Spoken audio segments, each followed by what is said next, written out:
Agora, gente, um novo assunto. Quem recebeu o folderzinho que eu fiz e mandei para vocês, é um tema muito legal.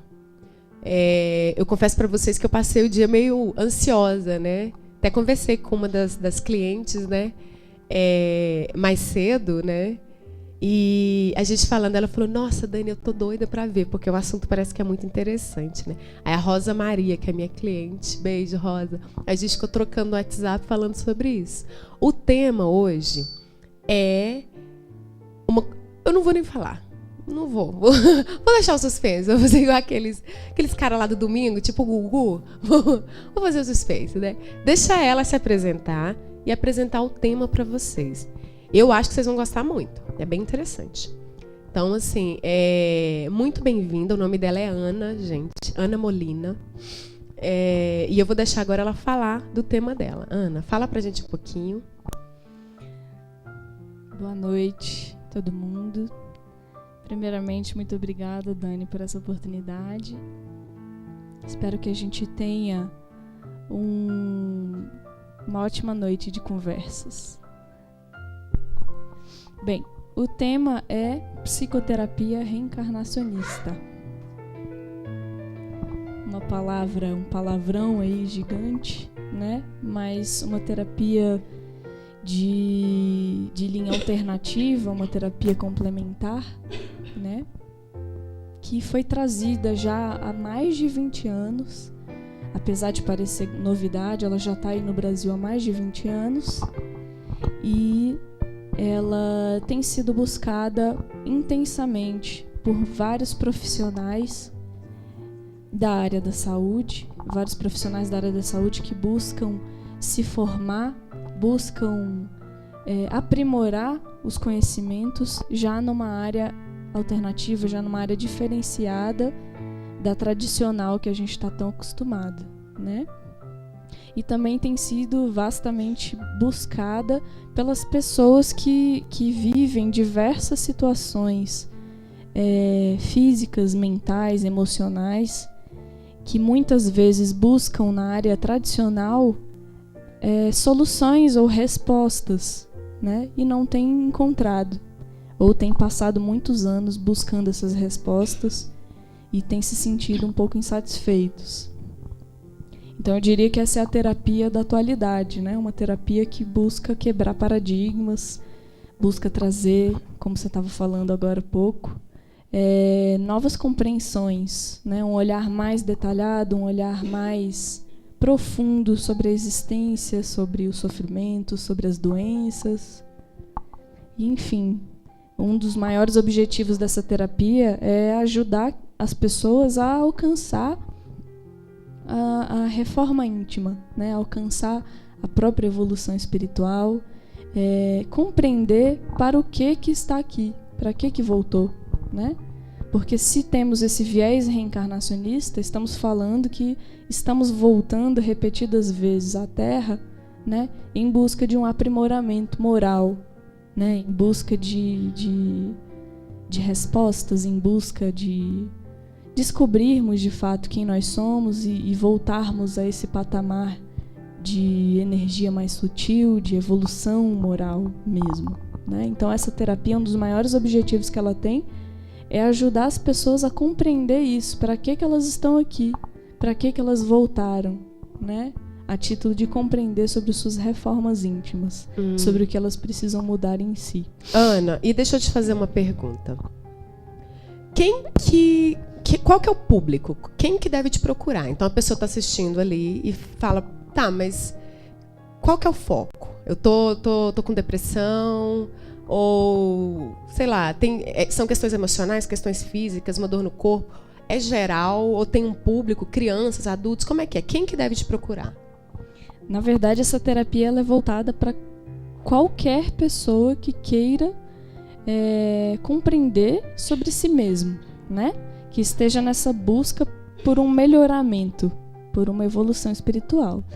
Mas é claro que as pessoas que estão em sofrimento psicológico, sofrendo de depressão, como você está falando, entre outras diversas situações emocionais, né, que a gente já conhece, são pessoas que estão mais amplamente buscando esse tipo de terapia, porque como eu falei anteriormente, é como se a área tradicional tivesse trazendo poucas respostas e poucos resultados. Isso não é uma crítica direta às áreas tradicionais, mas essas pessoas estão sentindo a necessidade de expandirem os seus horizontes mesmo, né? Então essa terapia ela é feita sim com crianças, com adolescentes, com adultos, ela é voltada para todas as faixas etárias e você não necessariamente precisa ter uma demanda específica para buscá-la. Basta que você queira se conhecer, basta que você queira passar por um processo de compreensão bem profundo. Interessante, né, gente? Eu tô mascando uma ervinha ali que o... que é? É erva doce? Olha, gente, ele casa, eu tô tossindo aqui, ele trouxe uma erva, falou que é segredo, não vai contar. Ai, meu Deus. Interessante, Ana. E deixa eu te perguntar, como é que é? São sessões? É em grupo, é individual? Como é que funciona isso? Bom, geralmente a terapia ela é feita individualmente, né? Mas quando um casal, por exemplo, busca essa terapia, uma família busca essa terapia, a gente pode trabalhar dessa maneira também, em casal, em família, em grupo, né? Então não há limitações em relação a isso. E é um processo terapêutico com uma duração indeterminada, né? Um processo que envolve vários encontros, várias sessões, e assim a gente vai construindo, né, a nossa compreensão e vamos nos aproximando do processo da alta. Então existe alta no processo terapêutico. Só não existe um número de sessões, um número de encontros muito, muito certinho. Depende de cada caso, depende do que cada um está buscando, depende da frequência com que essa terapia vai ser realizada.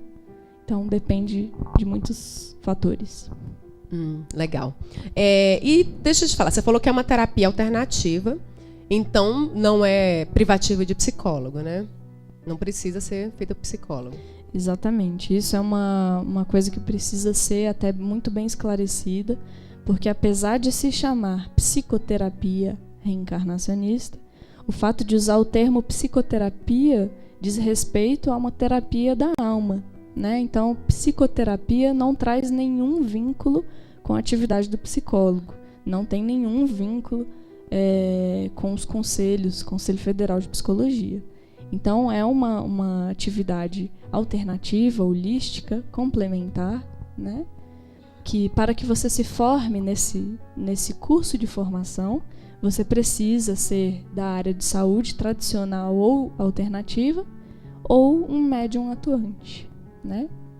Então não é privativo do psicólogo, porque de fato não faz parte da psicologia. É uma terapia alternativa. Entendi. E então você falando aí, ela tem como pressuposto a crença na reencarnação, então, né? Sim, é como se fosse uma maneira filosófica de compreender o homem e a vida e a sua caminhada, né? Por ser reencarnacionista, significa que a gente traz esse viés, essa maneira de compreender o ser humano. Mas a terapia não tem vínculo com religiões, né? Apesar de ser reencarnacionista, ela não traz uma inclinação religiosa para nenhuma das religiões que são espíritas, né? Ou espiritualistas. Interessante. Essa questão da reencarnação, ela pega para algumas pessoas, né? Então, por exemplo, eu mesmo não acreditava. São crenças, né? Então, eu não acreditava em outras vidas, eu era católica e tal. Conforme eu fui caminhando, que eu fui experienciando em alguns trabalhos, né? Acessando outras vidas, eu comecei a acreditar. Mas eu considero irrelevante isso. Eu acredito que a pessoa que ela quer se tornar realmente um buscador, acreditar ou não em reencarnação, que existe inferno, ou umbral, ou purgatório, eu considero, na minha visão, irrelevante, né? Eu como buscadora. Por quê? A hora que você chegar lá em cima, pouco importa. Então você chega lá e encontra com os anjos lá e quer entrar nas portas do céu. Então eu acredito assim, que pouco importa isso. Vai falar, não, eu quero entrar no céu porque eu acreditava em reencarnação. Né? O anjo vai olhar e vai dizer, eu sinto muito, né? Ele vai olhar, eu acho que o seu coração aquilo que você conseguiu olhar dentro de si mesma, né? O quanto de amor você conseguiu acessar dentro de si mesma, e principalmente o amor em relação a si mesmo. Que é uma coisa que eu vejo que pega um pouco, né? As pessoas confundem muito o amor próprio com o egoísmo, né? Então, acho que primeiro é se amar. Se amar. E aí, quando eu transbordar de amor por mim, eu posso amar o outro, né? Então, assim, quem tiver algum tipo de questão do tipo, tá em casa, falar, não vou querer não, porque tem que acreditar em reencarnação. Não tem problema, gente. Essa é uma das linhas. Então, se você não se sente confortável com ela, tem outra, né? Eu tenho certeza que vai ter gente que vai se sentir confortável exatamente por ter essa premissa, que é a reencarnação, né? E é uma linha muito interessante, né? Para quem conseguir essa abertura, é uma linha muito interessante. Eu queria que você contasse pra gente, porque eu sou muito focada em resultado, né? Ainda, minha mente ainda está nesse lugar, gente, meu ego. E me conta um caso assim que você acha que é bem interessante, que fala, puxa vida, olha só que coisa legal que aconteceu com um resultado, né? A partir dessa terapia. Você tem algum bem interessante? Bom, é até difícil escolher um só. Porque realmente a gente vive assim experiências muito fantásticas ali naquele consultório, né? Inclusive de pessoas que chegam simpatizando com a abordagem reencarnacionista, mas não necessariamente trazendo isso como uma crença mesmo, né? Uma religião, uma prática da vida delas. Então, como você falou, realmente não é necessário ter essa inclinação religiosa ou filosófica, né? Tem muita gente que chega buscando buscando se arriscar, vamos dizer assim. Então, nesses casos, então, é que a gente vive situações das mais fantásticas, né? E o caso que eu penso de trazer, que eu vou resguardar, obviamente, a identidade dessa pessoa, mas eu realizei até um estudo de caso dessa pessoa, eu chamei ela de Fernanda, tá lá no meu site, e essa pessoa chegou para a psicoterapia reencarnacionista justamente nessas condições. Ela não tinha um vasto conhecimento de doutrina espírita ou espiritualista, mas ela simpatizava com essa abordagem, né? E inclusive ela recebeu essa indicação, essa proposta do próprio psiquiatra dela, porque ela tem feito já há alguns anos o tratamento psiquiátrico, recebeu o diagnóstico de transtorno bipolar e ela estava vivenciando uma questão emocional, uma questão muito pessoal dela, em que esse psiquiatra falou que não tinha a ver com o diagnóstico que ela tinha, mas que ela buscasse uma terapia assim que mexesse com vidas passadas, porque talvez ela trouxesse essa resposta, né? Então essa pessoa, não sei se tem como contar assim com mais detalhes sobre o caso dela, mas essa pessoa chegou bastante angustiada porque ela está vivendo uma situação pessoal que gera muito desconforto, né? Ela é uma pessoa que já está casada, que vive com os pais hoje em dia, com o marido e os pais, e ela sente que ela deixou a vida dela para trás, assim, que ela passou muitos anos vivendo uma vida que foi imposta a ela. Ela nunca pôde segurar as rédeas da vida dela e viver o que ela desejava viver, né? E hoje ela mora com os pais, ela trabalha com o pai na empresa que ele tem, né? E ela se sente extremamente angustiada com essa situação, porque ela quer, como ela diz, levantar voo como um passarinho, né? Ela gostaria muito de conseguir fazer isso na vida dela. Então, na primeira regressão que a gente fez, que é a que está no estudo de caso lá no meu site, né? Ela acessou uma vida anterior em que ela vivia uma situação familiar bem parecida, só que o marido dela tinha um transtorno mental bem grave e ela tinha uma filha pequenininha com síndrome de Down. E aquilo gerava para ela um desconforto tão grande porque ela não podia viver a vida dela, né? Ela vivia em função dessa família. E naquela vida ela tentou solucionar isso de uma maneira não muito benéfica para ela, né? Ela encomendou a morte da filha dela com alguém, acho que com o pai dela da época, e ela se viu pegando um trem, abandonando esse marido, pegando um trem, colocando o corpo dessa filha numa mala para ir embora, abandonar essa vida familiar que ela tinha.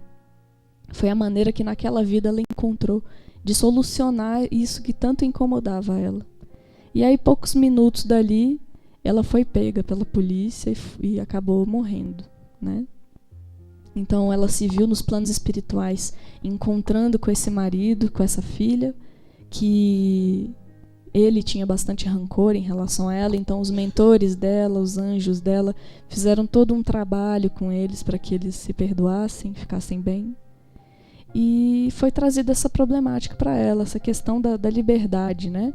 Até o próprio título do estudo de caso fala a busca da liberdade e a perda da verdadeira felicidade, né? Uma pessoa que carrega dentro dela essa questão de querer a própria liberdade, de querer viver a própria vida, mas naquela vida ela tentou solucionar isso de uma maneira pouco adaptativa. Então ela se prejudicou, né? E isso hoje nessa vida está muito latente nela. Então a gente tem feito essa discussão sobre o equilíbrio, né? Porque é engraçado a gente ver que nessa vida ela se submeteu durante muitos anos a essa família. Ela tem um sentimento, até a nível inconsciente dentro dela, de culpa, de merecimento dessa situação que ela vive, né? Então, quando essa história veio à tona, e outras vidas também com conteúdo semelhante vieram à tona, isso trouxe para a gente a compreensão de que hoje ela está tentando encontrar esse equilíbrio, porque existe uma grande vontade de buscar a liberdade, mas ao mesmo tempo também existe um sentimento de culpa que a faz ficar presa naquilo, né? E a faz aceitar muitas vezes algumas coisas que ela não deveria aceitar, que ela sente que ela não deveria aceitar.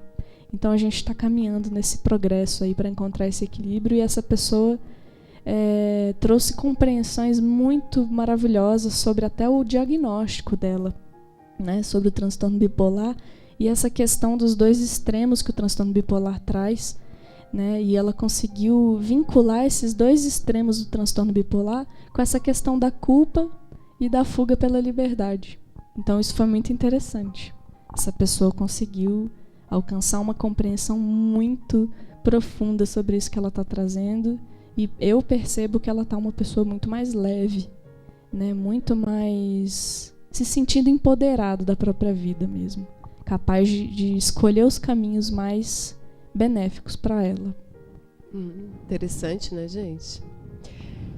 Essa é uma questão que pega a mente, né, da gente. Ela fica ali encalacrada nessa questão de vidas anteriores ou não, né? Esses dias eu li um texto de um pensador, Krishnamurti. Ele é um dos pensadores mais refinados que eu, na minha forma de ver, assim, que eu vi, né, dos gurus que eu leio todos, né, Osho, Prem Baba, né, Sai Baba. O Krishnamurti, eu acho que ele é o mais refinado de todos, assim. E ele falou assim, o entrevistador perguntou para ele assim, falou: mas e aí, uma coisa que acontecia, é importante eu saber, né, de uma outra vida, acontecia 100 anos atrás. Ele falou: olha, é interessante você saber, mas o que você fazia 100 anos atrás é o que você fez há um ano atrás, que é o que você fez semana passada, é o que você fez ontem. Se você não entrar mesmo no processo de busca interior, é isso. Então, assim, que tanto que você vai precisar voltar para acessar, que você está repetindo o padrão? 100 anos, 200 anos, ou um ano? Porque é basicamente isso. Uma raiva não olhada, ela é não olhada há 100 anos, há um ano atrás ou semana passada. É uma raiva não olhada. E ela vai ser vomitada para fora. Não tem jeito. Né? Olha o exemplo que eu dei para vocês antes. Né? Esse desamor que eu tenho, eu preciso voltar 2 vidas, 10 vidas para olhar ele? Não, basta eu olhar na minha infância, ou mês passado, ou semana passada, ou hoje. Então, assim, se você iniciar esse processo mesmo de busca interior, você vai chegar aí nesse lugar mesmo. É uma terapia muito interessante para dar esse clique. Quanto tempo a gente vai ficar na roda de Sansara? Quanto tempo mais? Quanto tempo vai precisar para dar esse clique mesmo, para gerar compreensão, né? O Eli Caso disse que tem um áudio aí. Só um minuto. Só um minuto que eu peguei o homem de surpresa, é isso? Ele disse que estava tomando café. Ah, que é isso? Eu não recebo café. Estamos com 2 convidadas lindas aqui, não tem café. Tem a Ana aqui. Ah, não, aí não vale não, gente. Que é isso? Eu quero falar com a chefia, viu? Com o chefe do Elicaso. A gerência. Ele é o gerente, gente. Oi, Dani. Então... Boa noite, a Patrícia. Como foi seu Natal? Espero que tenha sido bom. E eu estou te assistindo novamente, muito bom, tá? E saiba que eu gosto muito de você, tá? Um beijão e hoje eu te desejo um feliz ano novo, que seja muito bom, cheio de bênçãos para você e sua família, tá? Um grande beijo, querida, eu vou continuar assistindo. Beijão. Oba! Obrigada, Patrícia. Foi muito bom meu Natal, muitos aprendizados, né? Deus abençoe, viu? Obrigada por você estar sempre com a gente aqui também. Espero que seu ano seja muito abençoado também. Tá bom? Quem é Elicaso? Você fez uma... Ah, tá bom. Ele disse que esqueceu alguma coisa aqui. Ana, agora passa muito rápido, né, gente? Já tá acabando o tempo ali. Eu só queria que você falasse assim, como é que é? São sessões semanais? Qual a duração da sessão? E aonde que você atende? Sim, geralmente eu pessoalmente recomendo que as pessoas façam sessões semanais, porque no passado a gente até tentou fazer algumas sessões quinzenais, algumas pessoas preferiram fazer. E hoje eu as alerto sobre o seguinte, que é necessário ter um ritmo, né? É necessário que a gente pegue um ritmo de reflexões, de encontros. E quando a gente estava se encontrando quinzenalmente, a gente percebia que esse ritmo ia caindo.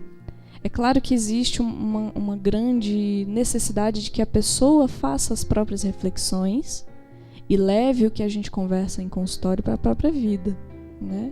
Então, quando estamos nos aproximando do processo de alta, a gente vai espaçando essas sessões, então elas ficam quinzenalmente, mensalmente. Mas no início eu recomendo sim que sejam feitas sessões semanalmente, para que a gente tenha realmente um ritmo bom dessa psicoterapia. As sessões de psicoterapia, que são as sessões de conversa, né, que é o principal corpo da nossa terapia, elas duram geralmente de 50 minutos a 1 hora. E as sessões de regressão terapêutica, né, por meio das quais as pessoas vão ter acesso a uma ou mais vidas passadas, né? Essas sessões, que são geralmente intercaladas com as psicoterapias, elas duram em média 2 horas, mas podem durar mais ou menos. E atualmente eu tenho atendido ali na 607 Norte, no edifício Medical Center, na L2, lá no meu espacinho terapêutico que a gente batizou de Revitalize Espaço Terapêutico. Então é lá que a mágica acontece. Coisa boa. Ai, gente. Queria agradecer, o Elicaso está dizendo aqui da nossa pessoal que está gostando, Barreto, Anderson, Adriana, Eliane. É uma lista, gente, que no início eu falava muito, agora eu falei, gente, eu vou diminuir. Graças a Deus está aumentando, então está ficando difícil de falar no programa, né? Ana, fala para o pessoal agora, só para a gente fechar a sua participação, que o tempo já estourou mesmo. Qual que é o seu... Como é que eles te encontram? Como é que eles veem o seu trabalho virtual, né? Fanpage, site, WhatsApp, como é que eles fazem para te encontrar? Bem, atualmente eu tenho alguns perfis em redes sociais, né, por meio das quais eu posto frequentemente alguns temas, algumas reflexões, os estudos de caso, como esse que eu te contei hoje. Então tem o Instagram, que é Ana Molina Psicoterapeuta, tem o site anamolinapsicoterapeuta.blogspot.com, onde são publicados os textos e estudos de caso, né? No Facebook tem o perfil e a página Ana Molina ou Ana Molina Psicoterapeuta. E por meio do WhatsApp ou telefone, né? Pelo número 999654568, DDD 61. Então eu converso bastante pelo WhatsApp com as pessoas. O e-mail anamolina.psicologia@gmail.com. Então, é isso aí, um trabalho bem intensivo que tem sido feito nas mídias, né, nas redes sociais, para que cada vez mais essa compreensão, esse conhecimento seja disseminado por aí. Eu acho importante. Ai, que legal.